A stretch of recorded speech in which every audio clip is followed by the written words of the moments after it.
Hello everybody, so Proftrof, we're back again with another video. This is a video suggested on the Discord, so we're checking it out. It sounds very interesting.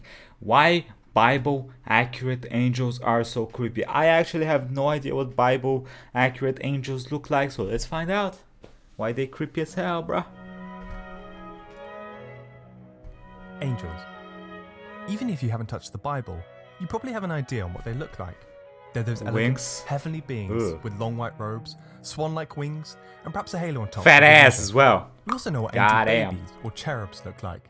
Those small, chubby, cute infants clasping a bow and arrow. The kind of thing you might see on a Valentine's Day card. Except, well, that's not what angels actually look like. Not according to the Bible. These are biblically accurate angels.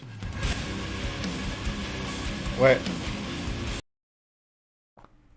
What the It looks like an owl. Doesn't that look like an owl face? But it's what?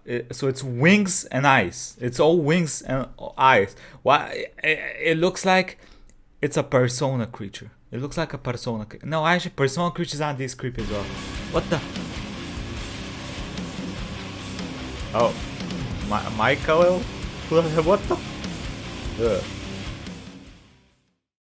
These horrifying abominations are more suited to an H.P. Lovecraft novel, not really the Bible. Damn, bro. So what are these things?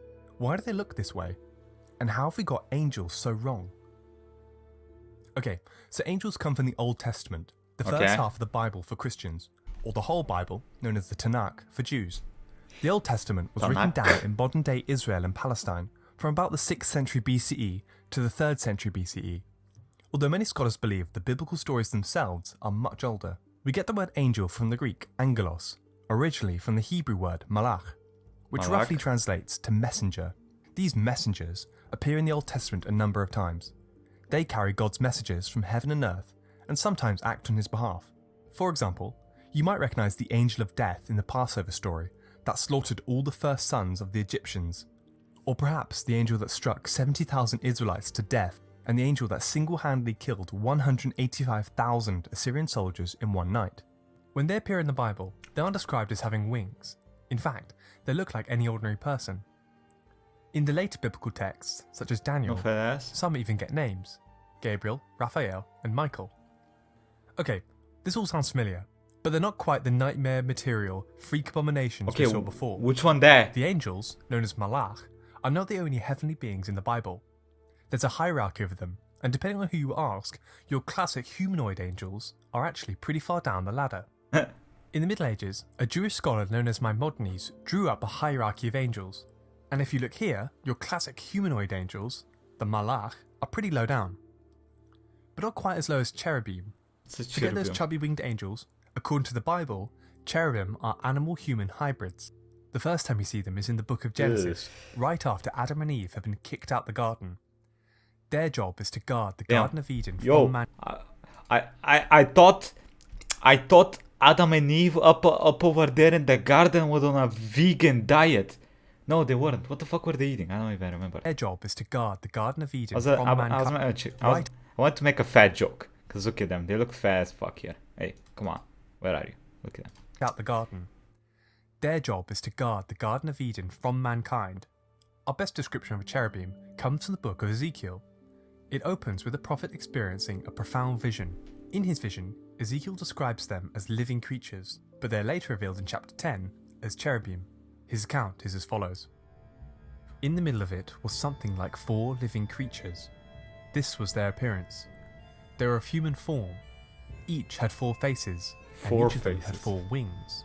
Their legs were straight, and the soles of their feet were like the sole of a calf's foot, and they sparkled like burnished bronze. Buddies. Under their wings, on their 4 sides, they had human hands, and the 4 had their faces and their wings thus. Hands on what? On the wings? Hands. And go back a little bit. Under their wings, on their 4 sides, they had human hands, and the 4 had their faces and their wings thus. Their wings touched one another. Each of them moved straight ahead without turning as they moved. As for the appearance of their faces, the 4 had the face of a human being, the face of a lion on their right side, the face of an ox on their left side, and the face of an eagle. Such were their faces. Their wings were spread out above. Each creature had 2 wings, each of which touched the wing of another, while 2 covered their bodies. Each moved straight ahead. Wherever the spirit would go, they went, without turning as they went. It's weird as hell. In the middle of the living creatures, there was something that looked like burning coals of fire, like torches moving to and fro among the living creatures. The fire was bright, and lightning issued from the fire. The living creatures darted to and fro, like a flash of lightning. The cherubim don't look like your average angel. Instead, they look more like the mythical beasts in ancient Mesopotamia, especially the Babylonian Iyamasu, which is the wings of an eagle, the body of a lion, and the head of a king. These would act as guardians to sacred places like temples, or the palace or city walls, and performed a similar role to the biblical cherubim. You can see it's nuts. They look similar to their Egyptian cousin, the Sphinx, or the Hittite griffin. Many believe that these biblical angels, their Egyptian cousin, the Sphinx, or the Hittite griffin. Many believe that these biblical angels were descendants of these mythological creatures from Mesopotamia. God damn, why can I make so many dirty jokes in this video? Hit titties. There would have been a lot of cultural types, exchange, whatever. And the same sorts of mythical creatures would crop up across these regions.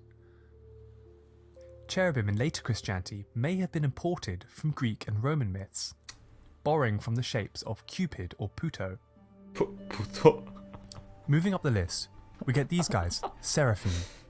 They have 6 wings, 2 used for flying, and the other pair for covering the angel's face, and the third pair for covering the angel's feet. They're described in the book of Isaiah as follows. Seraphs were in attendance above him. Each had 6 wings. With 2 they covered their faces, and with 2 they covered their feet, and with 2 they flew. And one called the other and said, Holy, holy, holy is the Lord of hosts, and the whole earth is full of his glory. In medieval Christian theology, seraphim is the highest choir of the angelic hierarchy. They are the caretakers of God's throne. Okay. Again, continuously singing, Holy, holy, holy, all day, every day.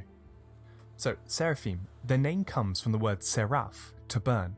So seraphim may mean something like the burning ones. Okay, well, where do they come from? Going further into seraphim's name reveals its origins. The Hebrew word for a venomous serpent of the desert is saraph. In ancient Egypt, the cobra was often referred to as the flaming one, an image of which, called a uraeus, was worn by the pharaoh. Thus, saraph may be the Hebrew term for cobra, and perhaps where our seraphim get their winged appearance from. Now again to the strangest beings in the Bible, the Ophanim, or simply known as the wheels. They're a pair of interlocking gold wheels with eyes around the outside, and they hover and float in the sky. Nah, that's not weird at all, In the same vision as before, Ezekiel describes them alongside the cherubim. Quote, As I looked to the living creatures, I saw a wheel on the earth beside the living creatures, one for each of the 4 of them. As for the appearance of the wheels and their construction, their appearance was like the gleaming of beryl, and the 4 had the same form, their construction being something like a wheel within a wheel. When they moved in any of the 4 directions without veering as they moved. Their rims were tall and awesome, for the rims of all 4 were full of eyes all around. When the living creatures moved, the wheels moved beside them. And when the living creatures rose from the earth, the wheels rose. Wherever the spirit would go, they went, and the wheels rose along with them. For the spirit of the living creatures was in the wheels. The wheels are beings who are meant to carry God's throne, making them some of the holiest and certainly the strangest beings in the Bible. Where do these wheels come from? Well, no one really knows this one.